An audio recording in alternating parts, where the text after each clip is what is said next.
How you doing? Good. How are you? Walter Bryant, David Clark, Offshoot Comics. guys. So, being what most people think of as the definitive voice for Batman, what's it like for you passing off Batman to someone else? Who's the definitive voice of Batman? Well, like the definitive voice of Batman, like you're directing. You mean the creative vision of Batman? Yes, exactly. I don't know. I don't have a good one for that. Sorry.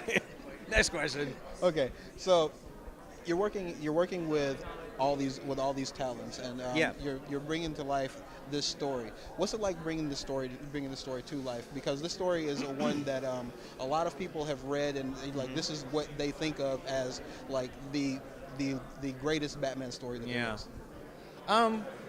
Well, we're definitely cognizant of the fact that it's a book that people know pretty much by heart, and they love it and they respect it, and that's great. We do too. At the same time, we try not to think about that when we're working on it, because otherwise we would just freeze and not get it done. But every step of the way, from the script and the design work and the vocal recording, everything, we're constantly, we have the comic there. When in doubt, refer to the comic. Well, what did they do in the comic? Oh yeah, that's how they did it. So, my job is, on one hand, a lot easier when the source material is so good, because I don't have to work extra hard to make it good. If it's already great, that's half the battle. So, that's kind of what we did. Okay, and in making this piece, did you find that there were any problems maybe translating the time? Because, it was written 20 years ago. Yeah. And did you find that there was anything that was difficult to translate that maybe you had to update? We actually made a conscious decision to kind of keep it rooted in the 80s. That actually became kind of a theme all across the board, everything from the casting to some of the characters. We decided, is the president Ronald Reagan?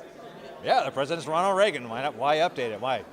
And even the music, Christopher Drake came up with a sound that doesn't really sound like your typical Batman score. It sounds actually like, okay, if somebody had made a Batman movie before the Tim Burton movie, like in 1986, what would it sound like? And that's kind of what it sounds like. So we kind of embraced the datedness of it.